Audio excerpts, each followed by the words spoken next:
All right, good afternoon, everyone, and welcome to today's webinar for the African American Civil Rights Network, also known as ACORN, in partnership with the Association for the Study of African American Life and History, also known as ASALH. We will have the pleasure of hearing from our MPS partners today from the American World War II Heritage Cities. Both ACORN and the American World War II Heritage Cities are both within the Park History Program, which encompasses about 6 programs that are each designed to document, protect, and preserve vital pieces of our cultural and natural resources that are vital to the fabric of American history. My name is Ashley Adams. I am the National Coordinator for the African American Civil Rights Network. I am joined today by Jason Okrasa, historian for the American World War II Heritage Cities, along with Emily Cambrick, our Bureau Historian. We will also be joined at some point in our webinar by Sylvia Cyrus, the Executive Director of ASALH, along with Ariel Roy, our ASALH Partner Historian, who will be facilitating our slides, as well as Malcolm Cameron, our ACORN ACE intern, and Lisette Aberdurman. Please forgive me if I said that incorrectly. Our Nick P. World War II Heritage City intern, who will be monitoring our chat today.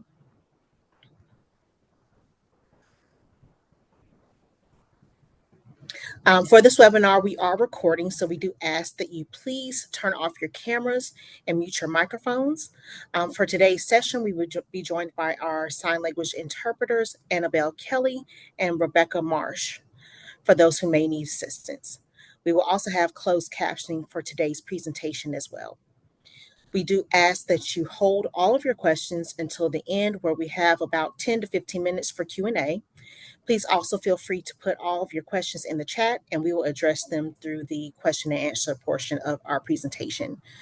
If you have any questions that we are not able to answer during our presentation today, we will send out a follow-up email. We will begin with introductions, followed by the origins of the African American Civil Rights Network and our goals, our current members, who is eligible to apply, along with network benefits, the application process, and then a presentation from the American World War II Heritage Cities. I believe I saw Sylvia come in, so I will turn it over to her for her introduction. Good afternoon, and thank everyone for joining this afternoon. I apologize that you cannot see my face, but I have a new computer, and for whatever reason, I cannot figure out how to get on screen. So you will see an ASALH Zoom background, and know that I am delighted to be able to be here as a proud partner of the African American Civil Rights Network. The Association for the Study of African American Life and History was proud to be able to provide the venue where the Civil Rights Network was unveiled in 2019. So please listen carefully. We are so interested in more partners for this important network of the National Park Service. And if you have any additional questions, there are plenty of folks here who will be able to support you and assist you. Thank you so much, and have a wonderful afternoon. Thank you, Sylvia. We will now turn it over to Emily Cambrick. Thank you, Ashley.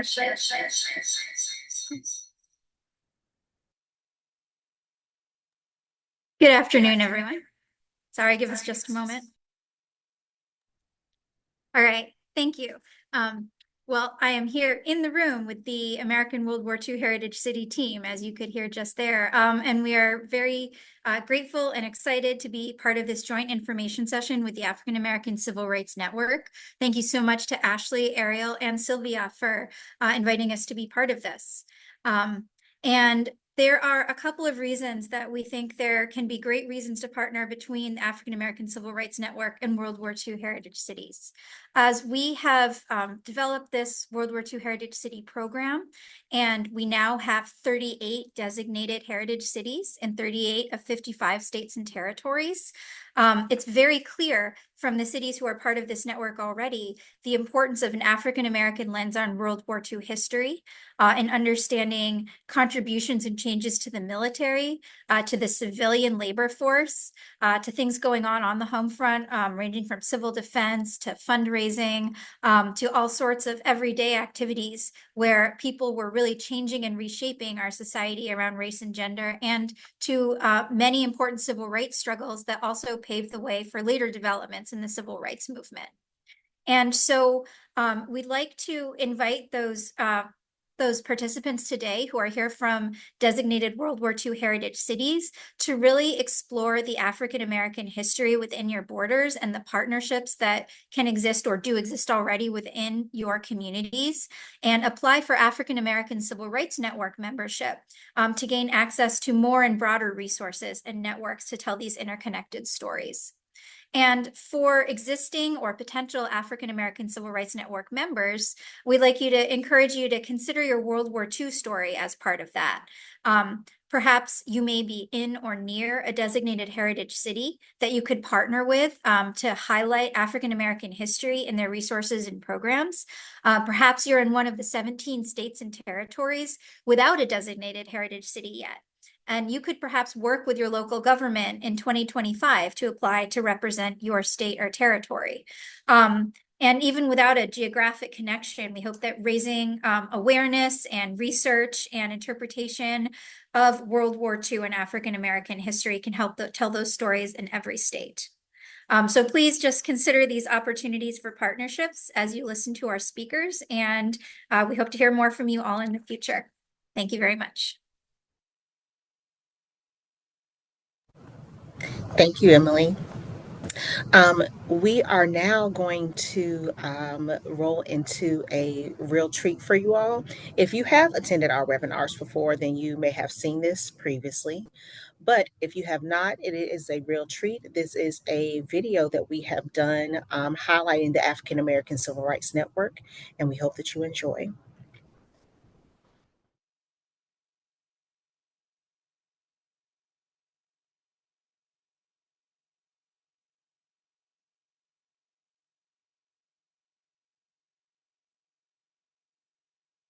Oh, freedom. Oh, won't you celebrate with me what I have shaped into a kind of life?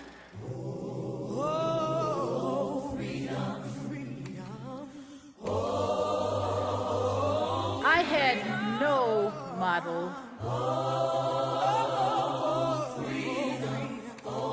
Born in Babylon, both non-white and woman.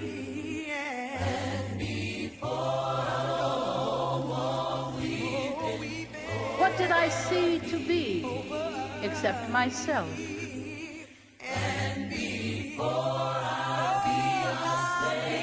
I made it up. In my own breath, go home to my Lord and be free. Oh, freedom. Here on this bridge between starshine and clay, my one hand holding tight my other hand.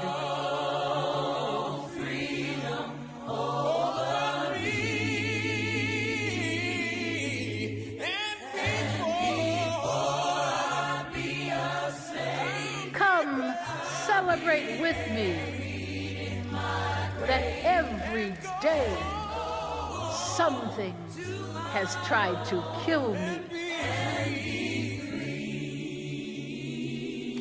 and has failed.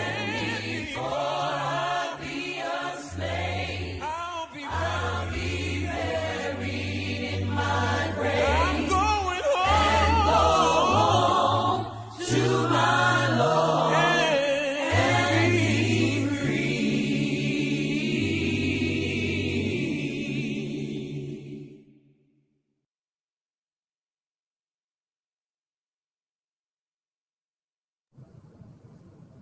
All right, we hope you all enjoyed that. That was a video done by one of our interns, Mike Mintz, a few years ago for the African American Civil Rights Network.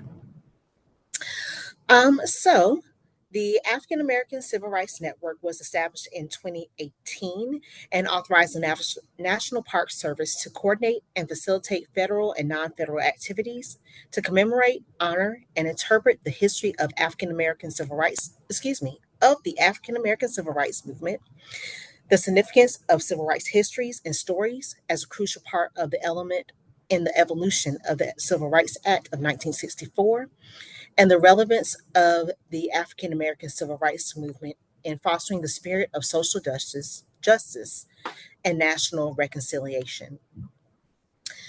The African Civil Rights Network encompasses properties, facilities, and interpretive programs, all of which represent a comprehensive narrative of the people, places, and events associated with African American civil rights movement in the United States.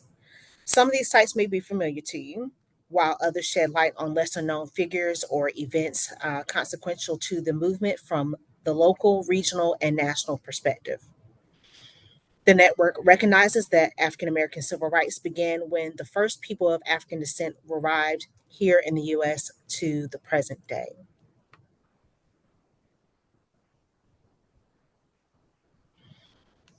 All right, so what are the goals of the Act? The Act assigns all network activities to the National Park Service, where it resides in the Park History Program. It was passed to recognize the importance of the African American civil rights movement in the mid 20th century, as well as civil rights histories, along with the sacrifices made by people who fought against discrimination and segregation, and the relevance of the civil rights movement to today's continued fight for social justice.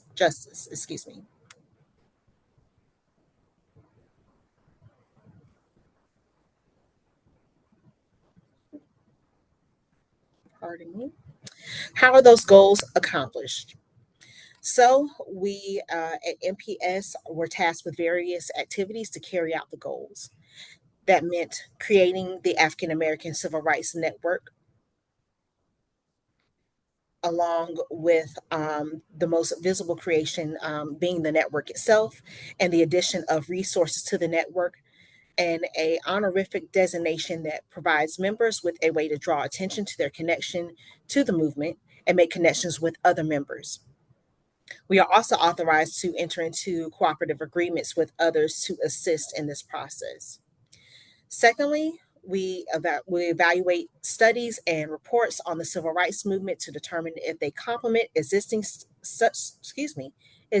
studies, such as the Civil Rights Framework Study, which currently has 4 volumes available on the history of desegregation of public accommodations, desegregation of public education, racial voting rights, and the Reconstruction era. Third, we produce educational materials related to the civil rights movement, such as handbooks, maps, interpretive guides, or electronic information. And then finally, we created an official logo, which you saw on that first slide for the network. It may be used for educational purposes only by members of the network to designate themselves as a part of the network, creating a nationally recognized symbol for those who wish to learn more.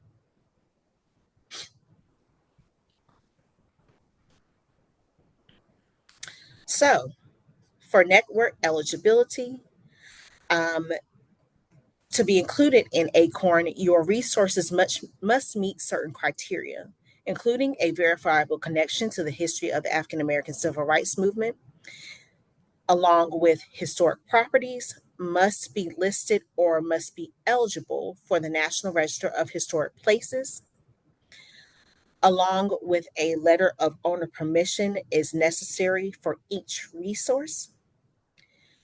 If you are a national park unit and you are trying to apply under the property category, your property must relate to the movement between the years of 1939 and 1968. This is only for National Park Service units. if you are not a part of a National Park Service unit, your property, facility, or program has to relate to African American civil rights anywhere from the transatlantic slave trade to 1974.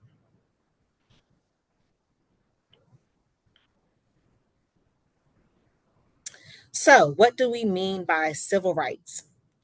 The working definition of civil rights is the attainment, access to, and exercise of the rights, responsibilities, and privileges of being a citizen of a country on an equal basis as other citizens. So, again, our time period is from the transatlantic slave trade to 1974, honoring the NPS 50-year rule. Common categories include voting and politics, housing, education, economic development, labor or jobs, recreation, health and safety, public accommodations, and transportation, along with other various means of civil rights activity.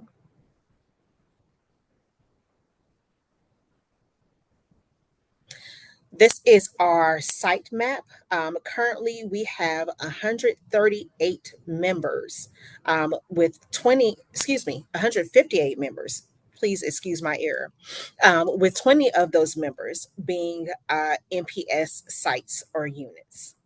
As you can see, our membership spans across the US as well as US territories. We are looking, of course, to fill in that mid section of the map within the Midwest, as well as the western parts of our of the U.S., as well as those U.S. territories, including Alaska and Hawaii. Oh, excuse me, and Puerto Rico as well. So the type of resources that are eligible are properties. And so we have with our properties that can be designated by a congressional designation, or it can be a proclamation by the Secretary of the Interior, or it can be by public application process. And this can be done, of course, through your state historic preservation office designation that would designate you under the National Register of Historic Places. So some examples of properties that we have to the top left and clockwise are the Lorraine Motel in Memphis, the home of Medgar and Marley Evers in Jackson, Mississippi, along with the home of NAACP legal counsel and prominent educator A.P. Thoreau in New Orleans, and the home of J.D. and Ethel Shelley and their family in St. Louis, Missouri, which their home was the subject of a 1948 Supreme Court case on housing, on housing discrimination. If you are not listed on the National Register and you want to apply as a property, you must have a letter from your state historic preservation office stating that you are eligible for the National Register.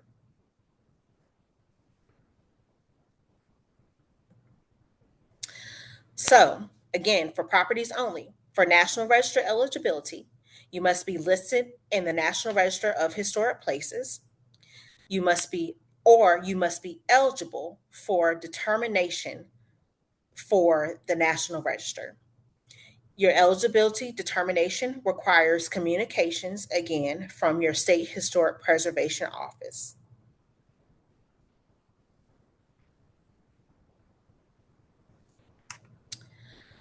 Our next category are facilities. Facilities are considered to be modern properties that do not have to be listed for or eligible for the National Register, but they do have to be dedicated to collecting and interpreting the history of the movement during that time, such as an archive, a library, a museum, or a memorial, such as the John Hope Franklin Reconciliation Park in Tulsa.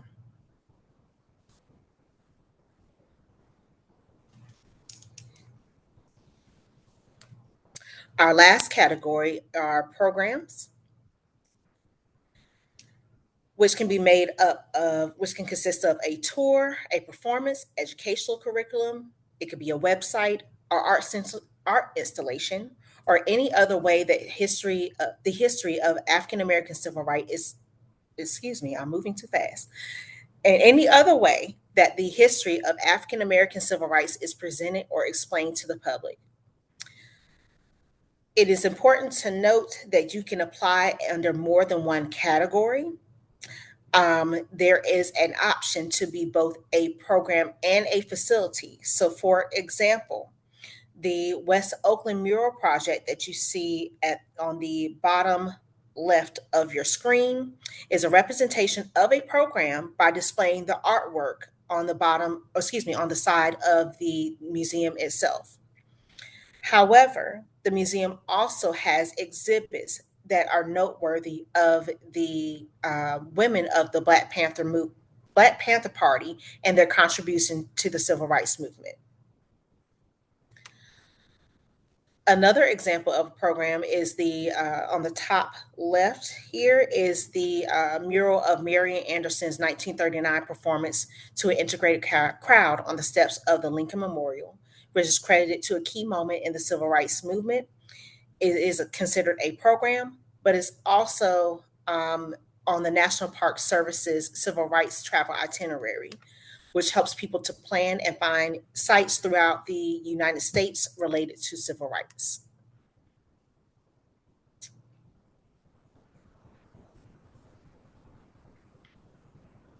I'm sorry, please forgive me. The itinerary is separate. It is on the right-hand side of your screen.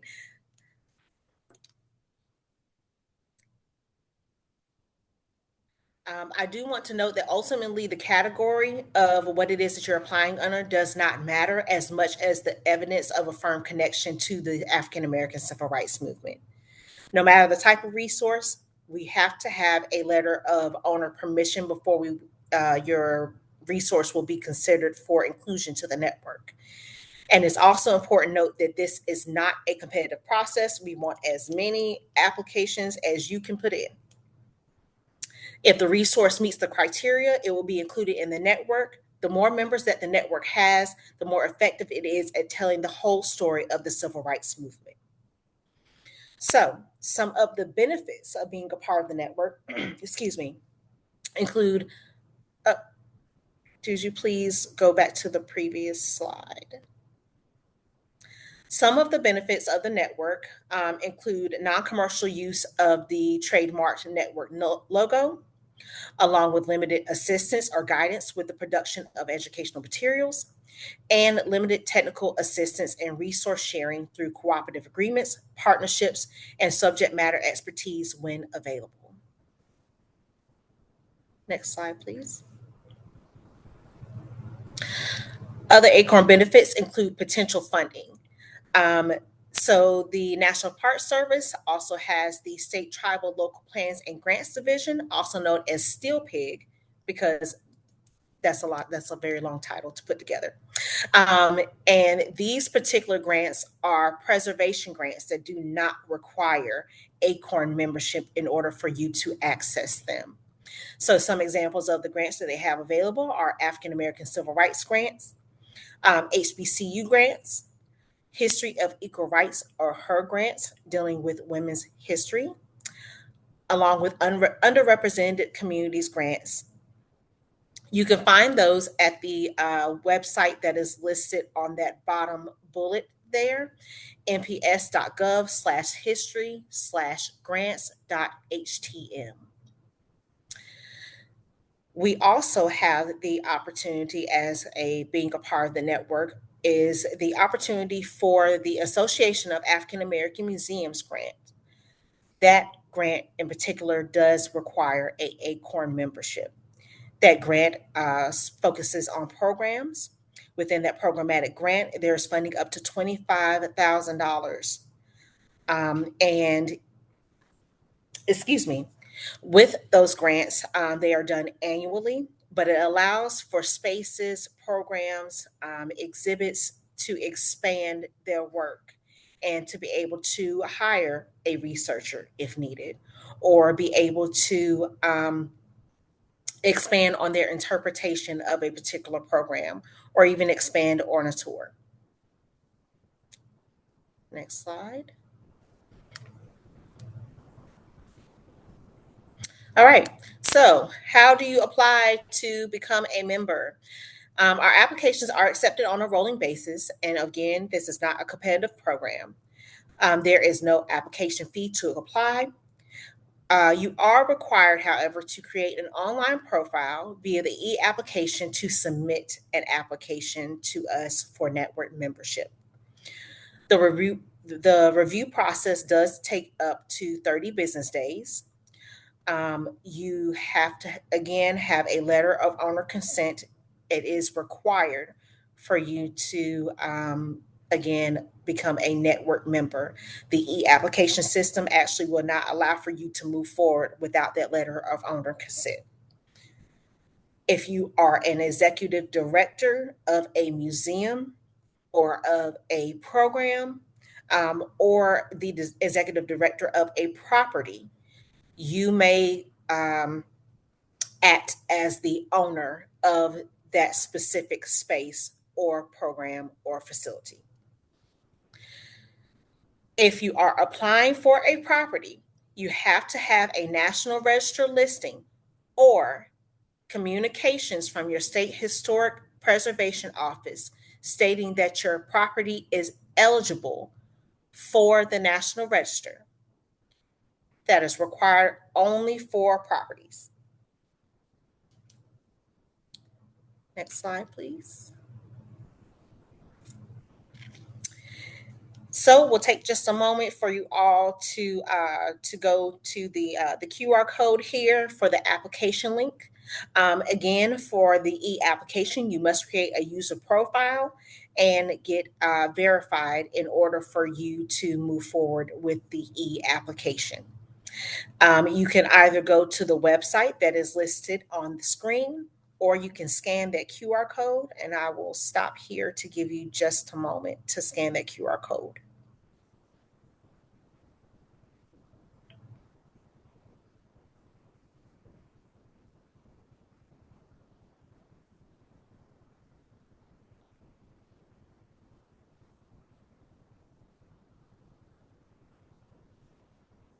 Next slide, please. If you did not get the QR code, we will put it up again at the end of our presentation. Here are some links to our letters of owner consent. You can either you can have a letter of owner consent as an entity, meaning that you are a large museum or space, and you have a large staff that you are working with, or even if you just have 3 or 4 people on your staff. If you are the owner of an individual program, meaning that you are the sole person who has created the program, or is running the particular facility, or is running the particular property, we have the template for that letter of owner consent as well. All of these templates are available on the ACORN website under the Join the Network space that says Applications and Instructions.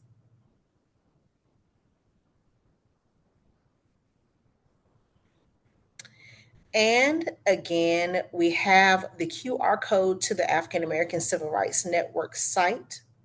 And of course, the web pages. If you have any additional questions, or if you need help with your application, we are here to answer all of those questions for you and to be of service to you as you are moving through the application process. You can reach out to us at our general email inbox at aacrn@nps.gov. That concludes the ACORN portion of the presentation. I will now turn it over to Jason Okrasa for the World War II cities presentation. Well, aloha, everyone. Thank you. I am the program historian for American World War II Heritage Cities program, and it's an honor to be a part of this.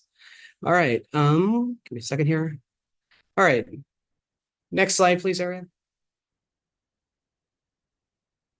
All right. Basic overview, we're going to explain just who and how you can apply the criteria, just very similar to ACORN. We do have a criteria that is required and how you can apply. So next slide, please. As mentioned, we are very excited that we just brought in another 8 locations to our program, bringing us to 38 of now 55 possible locations, which includes states as well as territories. One thing I will mention is the fact that we got our first territory of Tinian that has joined us. So one of many places that we are excited to have added to us. Next slide, please. Okay, so we were created under the John Dingell Jr. Conservation Management of 2019, which allows us to select one jurisdiction per state or territory. So unlike ACORN, we are only able to select one location and a one and done situation. And we'll go into that in a little bit more detail in just a second. And as I mentioned, now 38 have been selected of 55. Next slide, please. So the first thing that we need to discuss is what is a jurisdiction, or what classifies as a jurisdiction. There are multiple different terms it can be used as. It could be counties, parishes, cities, townships, so on and so forth. So there are 2 major types of jurisdictions that we can work with: single nominations as well as multi or joint jurisdictions. So a single city or single county, as an example, could be selected, like Springfield, Massachusetts, or the county of Baltimore County, as an example. Joint jurisdictions are a little bit more interesting. First thing is they have to be contiguous or touching. So for example, multi-cities like the Tri-Cities of Washington State, or something as large as the multi-county areas around Texas, which is Neches B, and Claiborne, which surrounds Corpus Christi Naval Air Station on the coast.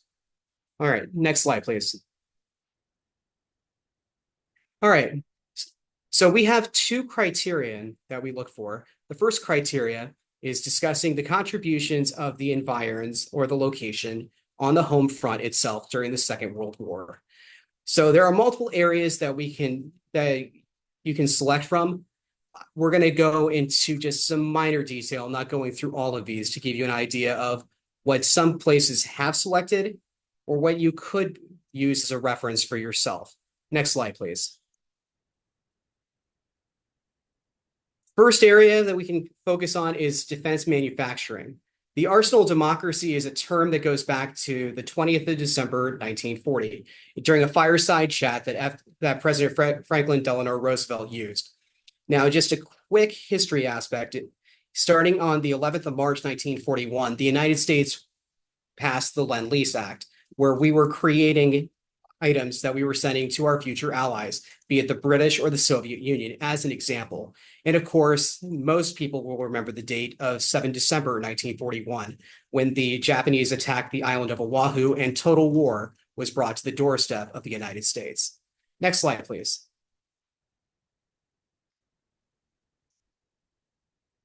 Thank you. So Richmond, California is one of the locations that was brought in. What you're seeing here is a Wendy, believe it or not. There are multiple different terms that women on the home front used. You can see on her blast shield, she has the term Rosie, which was a common term for women on the home front. But if you're a welder, you're a Wendy, as an example. So starting in 1940, the Kaiser shipyards, which would eventually become four shipyards, were working 24 hours a day, 7 days a week, and produced by the end of the war 747 ships, the most of any shipbuilding location throughout the United States. The ship that this woman is working on is the Robert E. Perry, which was produced in a grand total of 5 days, the fastest of any ship the United States would produce. Interestingly enough, as you saw from the film earlier, that Richmond, California, or Rosie the Riveter National Historic Site, is one of the locations that ACORN supports. Next slide, please. Paterson, New Jersey is another location. They created a lot of silk products and parachutes from their silk textile mills. Yonkers also had the largest carpet manufacturer in the United States and produced duck cloth and other blankets for the United States military, and was established as a jurisdiction in 2022. Next slide, please. Pittsburgh, Pennsylvania. This is the birthplace of the Double V campaign. The Pittsburgh Courier in 1942 was where it began. And one of my favorite heroes of World War II, Doris Miller, would become one of the first voices, being a Navy Cross recipient on the battleship West Virginia on the morning of December 7th, 1941. And as most of you probably are aware, the Double V campaign eventually became the foundation of the NAACP after World War II. Next slide, please. New Orleans, Louisiana. The African American organizations in New Orleans encouraged the buying of war bonds and saving of scraps. They were able to purchase at the time war bonds equivalent to $5 million in today's values. Pretty large amounts of money that were there to support the war effort during the Second World War. Next slide, please. Another area of focus is agriculture. The arsenal of democracy was more than just the planes, the bullets, the bombs. If you really think about it, the United States was able to produce many items for our allies. Farming and ranching was another area of interest. The USSR, or the Soviet Union, would receive over 3 million tons of agricultural items from the United States. And Great Britain would receive about 10% of its food items produced specifically by the United States. Next slide, please. Foley, Alabama was a location that got brought in mainly for its agricultural use. What you're seeing here are Axis prisoners of war that are cultivating and helping with the farming of potatoes. Again, this one area that we found of interest. Next slide, please. Kentucky has not been selected yet. This was an area that we thought would be interesting to emphasize. What you're seeing here is the Women's Land Army, which was originally formed by the British that the United States picked up on, and she's cultivating tobacco. As most are aware, tobacco was a much more common substance that was consumed during the Second World War. One of the very common items in a K ration were Lucky Strikes, and those were wanted by many individuals in the Second World War. By the end of the war, over 1 million women worked in seasonal volunteer in the agricultural sector. And again, Kentucky is just one reference to that. Next slide, please. Tempe, Arizona just recently came in last year as a jurisdiction. Their production of Pima cotton has been very interesting to us. It had a use in the medical field, also used in uniforms, but also other items like blankets and other sterile requirements in U.S. military hospitals. Next slide, please. Civil defense is another area that a lot of people have not talked as much about, but again, it's another area you can use for criterion 1. This could be coastal or inland, as well as population centers. The Office of Civil Defense, or OCD, as a historian, you would really want it to be OCD, so kind of a fun aspect, was one of those areas. And also another aspect that we took from the British that helped in the winning of the Battle of Britain in 1940. Next slide, please. Oregon has not been selected yet, but we decided to use Portland, Oregon as a reference point. Today is the 80th anniversary of Operation Market Garden. At the time, it was the largest airborne operation. What you're seeing here in this picture is the 555th Parachute Infantry Regiment, also known as the Triple Nickel. It was an all-black parachute regiment that was originally supposed to go to Europe to augment losses for the 101st and 82nd Airborne after Normandy. Unfortunately, they were not selected to go because they were all black, but there was an opportunity for them. They brought them to Portland, Oregon and worked along with ground spotters as they were dealing with parachute bombs that were being released from Japan into the jet stream, and they were exploding as they came into the very dense forests around Oregon and Washington state. There is one remaining member of the 555th today. Sergeant Joe Harris is currently 108 years young. Next slide, please. All right, there are other examples of, as well as what we were talking about. The Civil Defense Corps is one example where you're seeing the air wardens here. Washington, D.C. is where we're at currently, and we thought we would use a photo reference from Washington, D.C. And the Civil Defense Corps began as early as 1941 doing mock air drills on the Eastern Coast, thinking that the Germans would attack the United States. And again, these would be used throughout the war. And another item that we took that was mimicked off the British in the assist of winning the Battle of Britain. Next slide, please. All right. There are other topics that fall under the first criterion. You can see just some of these areas that have been either selected or could have been used as a reference. The one that stands out to us that was pretty interesting is the bumper that is being swapped out at a scrap drive in Yonkers, New York. One thing I thought was pretty interesting was the person who presented it after they were selected. After seeing the picture, it became a fun conversation that it was from her private collection and became a great story that the entire team enjoyed talking about. Next slide, please. All right. The second criterion is how you as a jurisdiction view the second world today and present it. This does not have to be something large like a massive monument. It is a reference point, but it could be something as far as roundtable conversations, museums, or even historical waymarkers that are part of your jurisdiction. Next slide, please. So again, commemorations and remembrance. We chose for this slide to just show some of the monuments and remembrances that are around.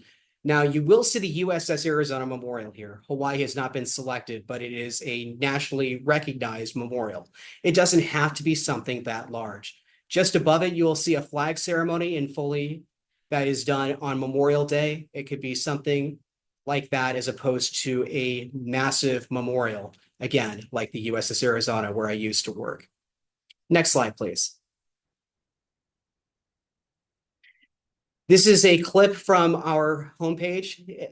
Right now, there is not an open nomination session, but when the next one begins for the year 2025, this header will change and give you a window of when our application process is available at that point. Next slide, please. All right, how to apply.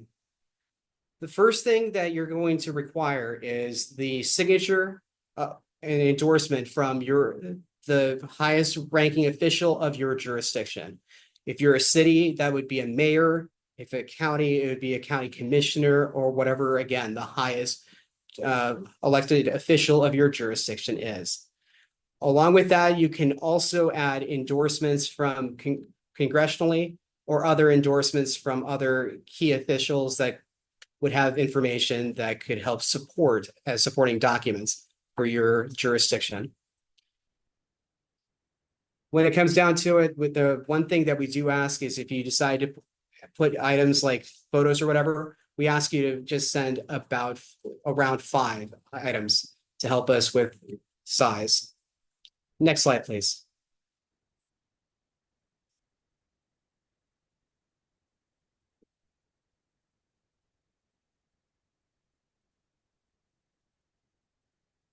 Oh, sorry, was being a little slow for me.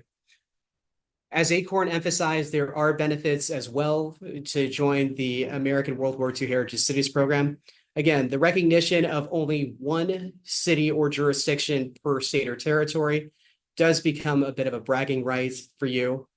There's also other items that are available, including being permitted to use the logo, and also being able to be on our overall website. Next slide, please.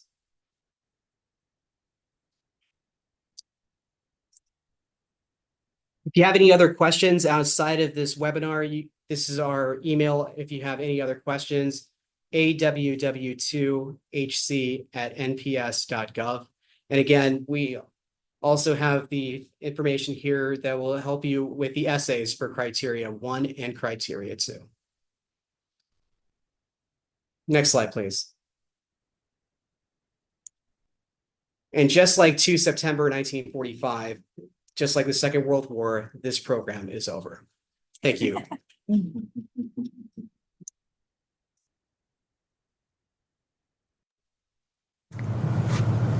Thank you so much, Jason, for the presentation. We will now open the floor for any questions that you all have.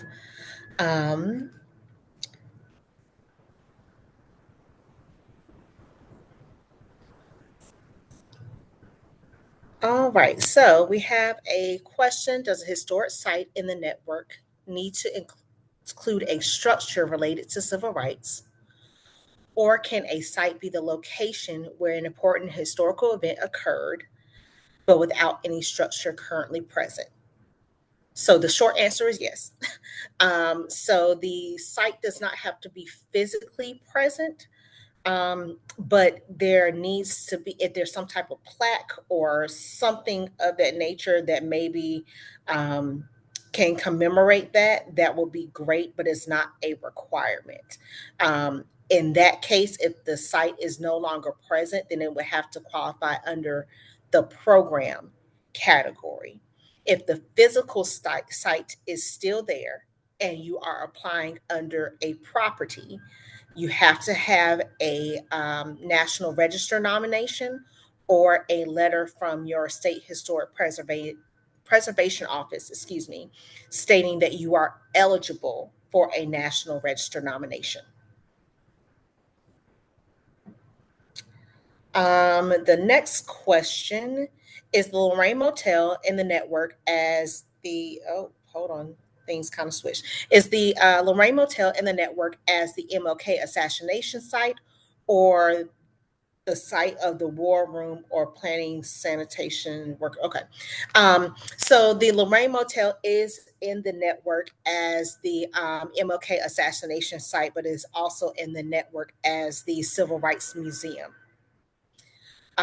So the sanitation strike, sanitation worker strike is also somewhat included within that because it is highlighted at the museum. So it kind of falls under two different categories within the network.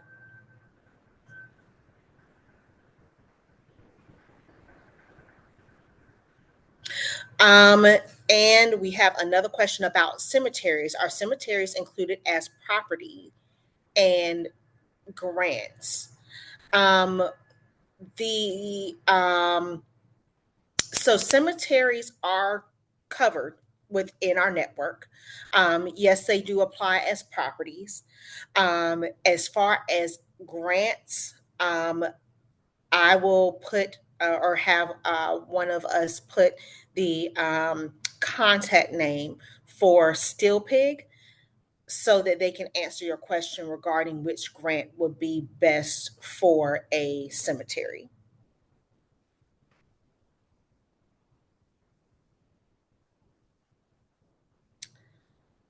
And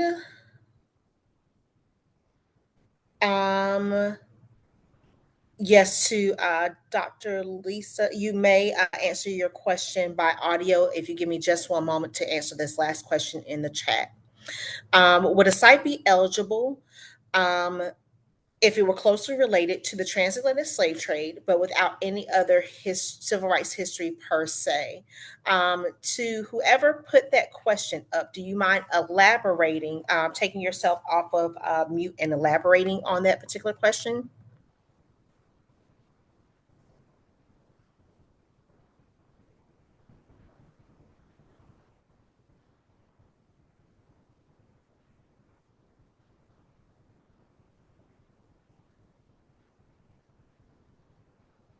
Are you still present?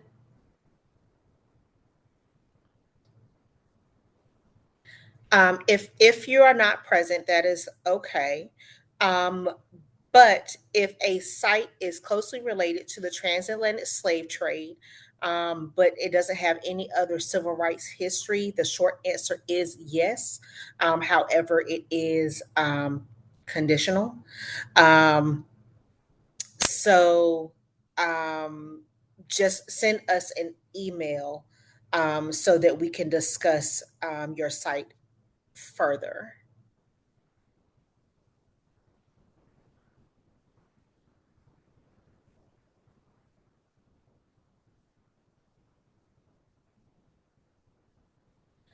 To unmute, there is, it looks like you did ask the question. So to unmute, there is a microphone icon that is on the bottom left-hand side of your screen, or at least there should be, in order for you to unmute to ask or elaborate on your question.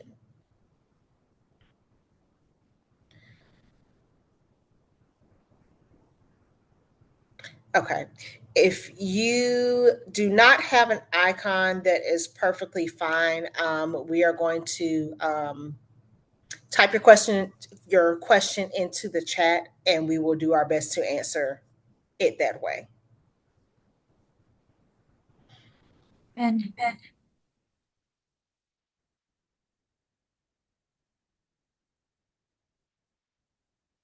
It sounds like somebody was able to unmute. Okay, that's perfectly fine.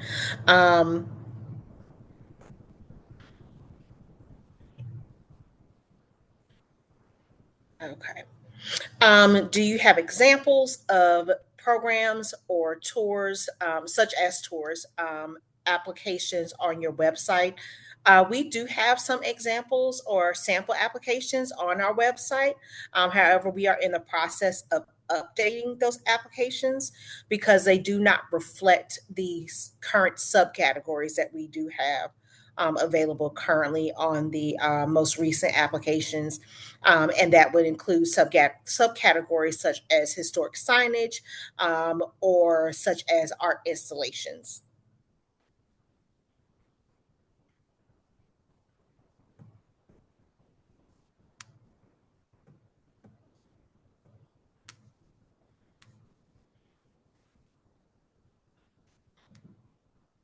do that one.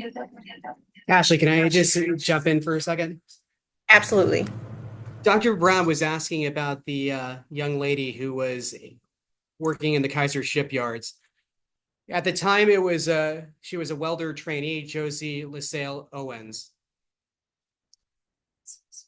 Give me a second. We have one. Okay. But say that they can see if there's any. Sorry, just a second. The other question was about if we had a location in Indiana, I believe, for American World War II Heritage Cities program. And the answer is we've already had Indiana selected. The city is Evansville, Indiana. I don't know if that has any relationship with the spot you'd like to recognize, but we'd encourage you to look into if there can be a link between those.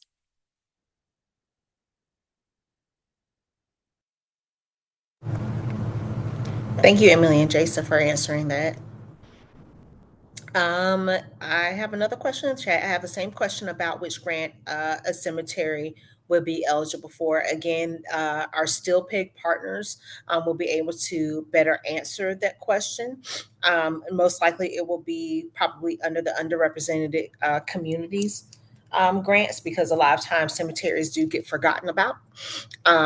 But again, we will drop that information into the chat for you all to reach out to our partners at Still Pig.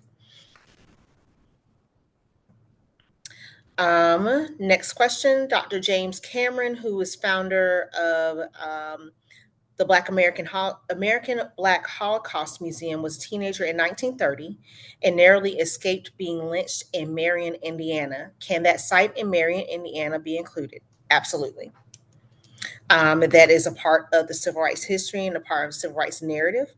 And so it absolutely can be included in the network, or at least is eligible for the network.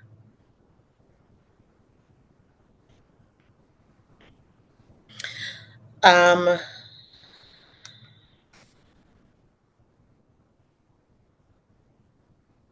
there are some questions that are coming up in the chat that I am not able to access. I can see when they pop up, but they are not.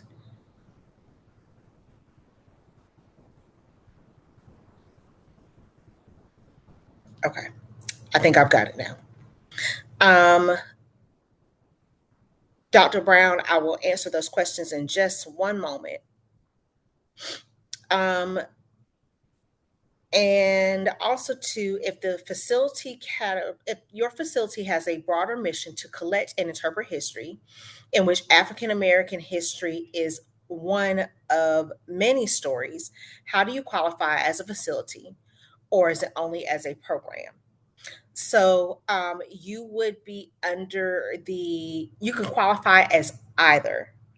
And the reason being is because you would actually apply under the name of the exhibit that you have that is specifically geared towards African American history.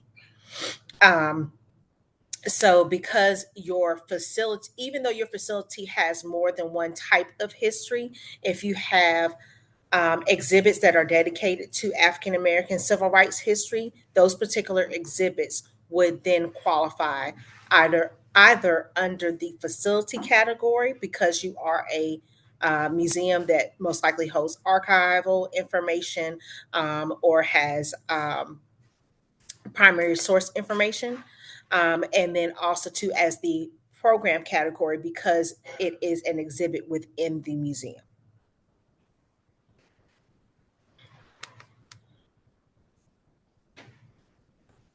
All right. So Dr. Brown had a few questions that she was able to put in the chat. I have questions about the ACORN, category 2 and 3 resources, which I'm assuming are the program and the facility resources. How do you verify that you are an executive director? Meaning, I'm not sure if I understand that question per se. So if you are an executive director, meaning that you are the director of that particular space or program, or you are over everything that is happening within that particular museum, program, or space. So that is how you identify that you are the executive director or program director of whatever space you are in. She said our property has a historic landmark designation. We have already been doing educational civil rights history activities, and would like to support some of the educational activities, including the purchases of books, staff support, etc. Applying for You'll be applying for a property as well, but want to immediately apply for a facility and a program in the interim. Can the governor serve? Oh, I believe that Jason, you already answered this question, I believe. Can a governor serve as a representative to obtain the state World War II heritage designation for a city in their state, or is it just the mayor?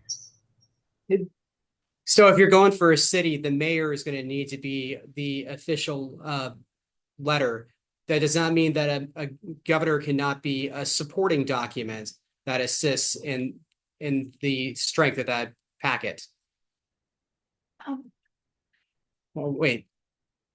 We would also note that Ohio, the state of Ohio, currently does have a designated heritage city. And unlike ACORN, we can only accept one heritage city per state or territory. Montgomery County, which is where Dayton is designated for Ohio. They have a national heritage area that is very involved with their World War II education and heritage tourism. So I would recommend getting in touch with them for looking at partnerships within your state.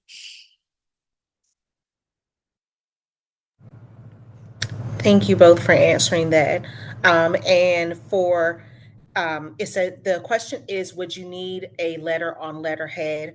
For Acorn, yes, we do ask that you have a letter on letterhead. For Emily and Jason, I would assume the same thing, but you all would be able to better answer that question.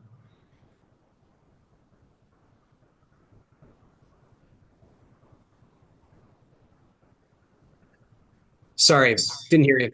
The answer is yes, we need that on a letterhead. Understood. Thank you. The the Heritage City is specifically for World War II. However, a lot of the World War II Heritage Cities have the overlap of African American civil rights. Um, and can Marion, Indiana, be designated, or is the other city that you mentioned, Jason, covered? And if you could text the name of the city in Indiana that is already covered, or excuse me, put it in the chat. As far as World War II heritage cities is concerned, Indiana has already been selected. As Ashley mentioned, that ACORN working differently can have more than one location or jurisdiction represented under ACORN.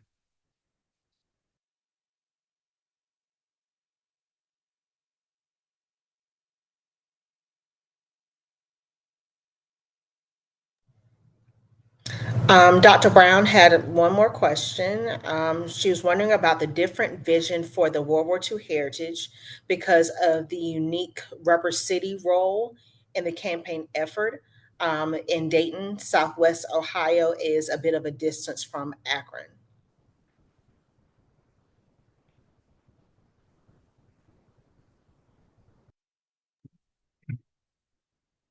Hi, this is Emily sitting next to Jason. I wanted to address the question about the difference between the national monument, the designation given to Springfield and Illinois, and our designations. Yes, that's a great question. The National Park Service manages a number of different types of designation programs, and World War II heritage cities and African American civil rights networks are designations that recognize a site's history and importance, but don't do anything to change how it is owned or managed. Whereas naming something a national monument is something that a president can do. Oh, and our designations, the laws give them to the responsibility to the Secretary of the Interior. And those responsibilities are designated down through the Park Service for us to administer those programs. The national monuments can be designated by a president under the Antiquities Act. And typically, many of those new national monuments become part of the national park system.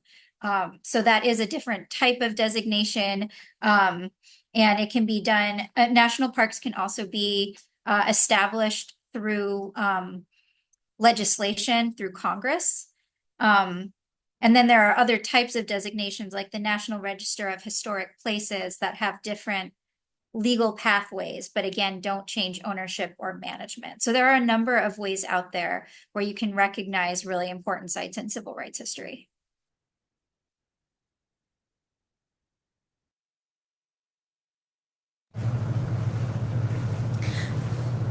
Thank you, Emily. And also to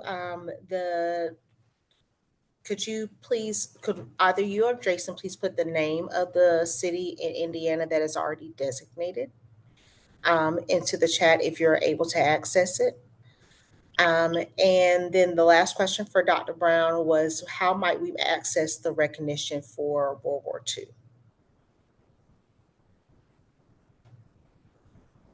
Currently, the World War II Heritage City program is limited to that one city per state or territory by our establishing legislation. That's how Congress designed the program. However, we definitely would strongly encourage people within those states that have a designated city to say, hey, you have this recognition. How are you going to help us look at this history throughout our state? And I do know that some of those heritage cities are eager to partner with others in their state to tell a bigger story. So I think even though at a national program level, we can't necessarily extend the designations further. We can definitely encourage introductions and working together. Thank you. And we are not able to access the chat for everyone to put Evansville, Indiana into the chat, but we put it in the question and answer. Thank you. We have a couple more questions in the Q&A. Would the state hospital in Columbia, South Carolina be considered under ACORN? That would be, if you could email us and tell us a little bit more about the state hospital and its connection to the African American civil rights movement, then it could possibly be eligible for the network.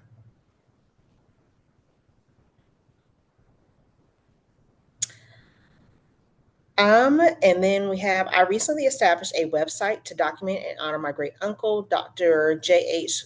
Goodlock, his legacy.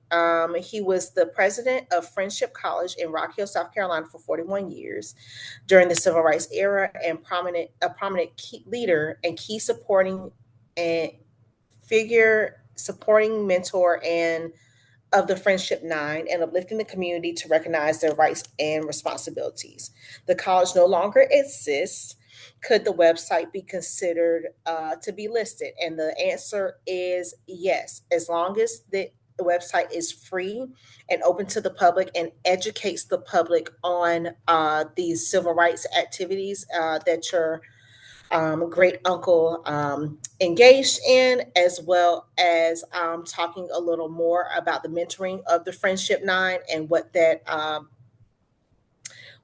meant to the larger narrative of the civil rights movement in South Carolina, then yes, it would absolutely be eligible for our network.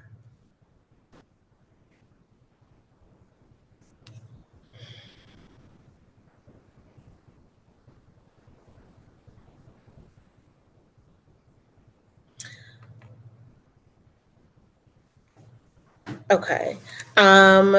There is a comment to please provide the website that breaks designations and pathway to getting recognition, especially the Iniquity Act. We are still wondering why Tulsa has not been designated as a national monument, like what that was done for Springfield, and the kind of holdup for Congress in Tulsa. We will drop that in the chat for you, and any information that we have as far as being able to get recognition. However, that is done through state and local leaders for the most part. Getting that national monument designation.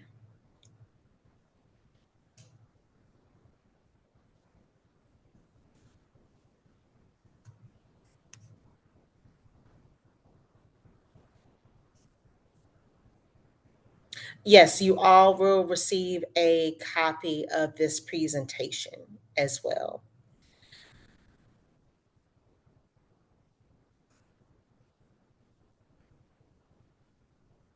And for clarification,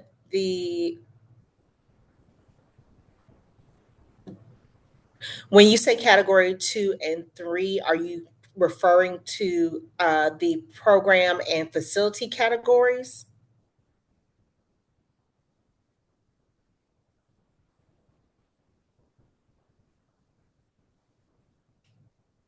Okay.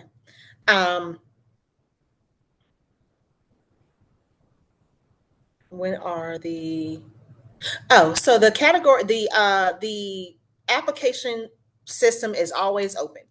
Again, we process applications every 30 days. So there you can apply for a ACORN network membership at any time. So there will be, again, the recording will be available to you all who have registered for this particular webinar.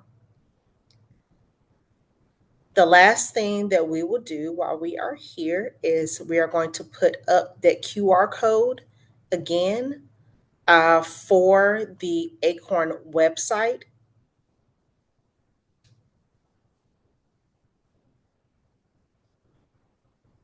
have to travel back a few slides.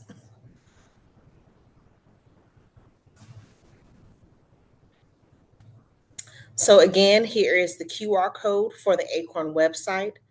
A lot of the information that you are seeking is there on the site, including the login screen for the application itself. And after being accepted, how long does it take to usually be featured on the website? The African American Cultural Garden in Cleveland was accepted several months ago, but still is not on the website. So we are a very small team. It is mostly myself, as well as Ariel is a partner historian through ASALH, along with our ACORN intern, Malcolm, and we have one additional intern who are all working on various projects. So we do ask that you are patient with us in getting up the your membership blogs to our website. We are diligently working to get those up so that you all can see and can be able to actually have something to direct people to regarding your network membership. Again, please be patient with us. We are a very small team. It was initially just me, and we have now have Adira Denique Filia, who is not present today, but is a part of our ACORN internship team, as well as Malcolm Cameron, who are diligently working to try to get those items up for you all.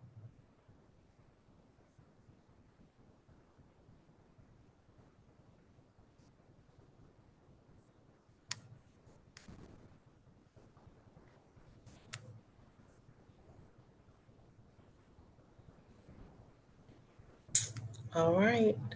Again, there are in the chat, Ariel has put some information about the national monuments and national monument designation. Dr. Brown, if you have additional questions or are have any issues with your application, please reach out to us via email and let us know. So during Christmas or winter break is fine. Just know that we will be in and out of the office sporadically during the holidays. So some of our replies may be delayed.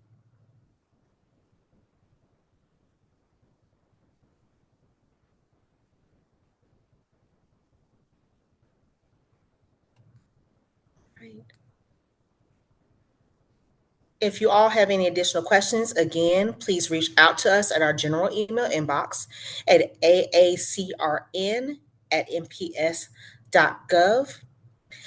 We look forward to seeing your applications. We want to say thank you to Emily and Jason, as well as Sylvia, for joining us today. Again, a copy of this presentation will be available to you all within the next few days. We will be sending that out to you so that you can have a copy of the presentation as well as answers to any questions that you may have. We thank you so much for joining us, and we look forward to seeing your applications. Have a wonderful afternoon. Thanks, you too.